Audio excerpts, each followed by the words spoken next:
system consists of two major elements, hardware and software. Computer hardware is the collection of all parts you can physically touch. Computer software, on the other hand, is not something you can touch. Software is a set of instructions for a computer to perform specific operation. You need both hardware and software for a computer system to work. Some hardware components are easy to recognize, such as the computer case, keyboard, and monitor. However, there are many different types of hardware components in this lesson. You will learn how to recognize the different components and what they do. Look inside computing device, you see a bunch of circuit, chips, wires, speaker, plug stuff. This is the hardware. But you don't see is the software. Software is all the computer programs or code running on this machine. Software can be anything from apps and games to the web page and the data science software. Are the examples of computer hardware.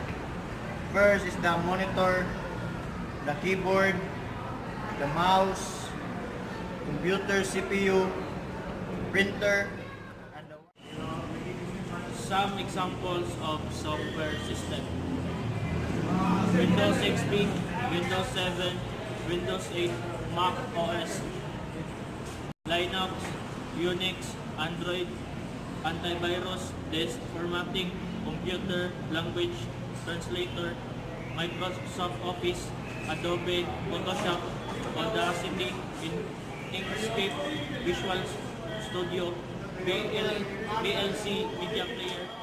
Though hardware and software interact with one another. Let's start at looking at a computer central processing unit. The CPU is the master chip that controls all the other parts of the computer. CPU needs to do different things, so inside it has smaller, simpler parts that handle specific tasks.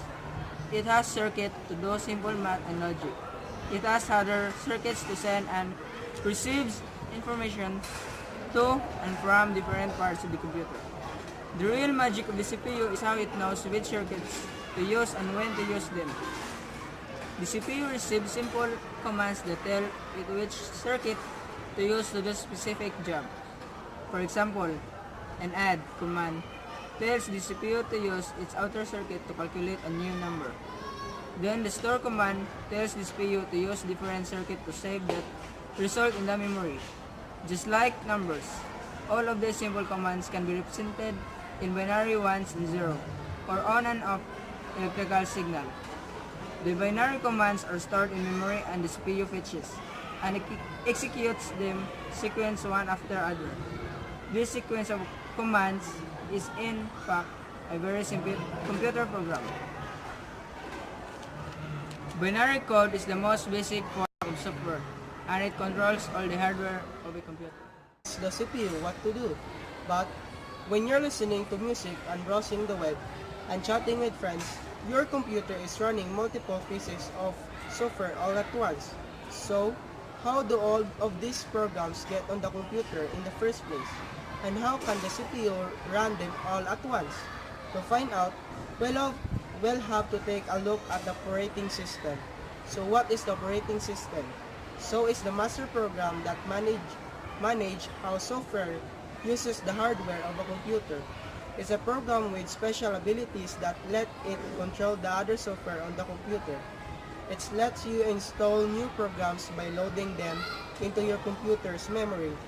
It decides when a program is run by the central processing unit and whether the program can access the computer's input and output devices.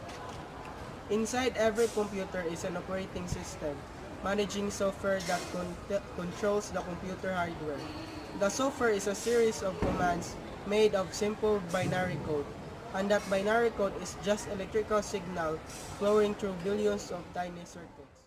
So, computers have the potential to do all kinds of amazing things, but the only things that makes the computers smart or useful is you. When you learn to code, you get to define the problem you want to solve and write the software that turns those ideas into reality. that gives you the power to build things that matter to you, your community, and the world.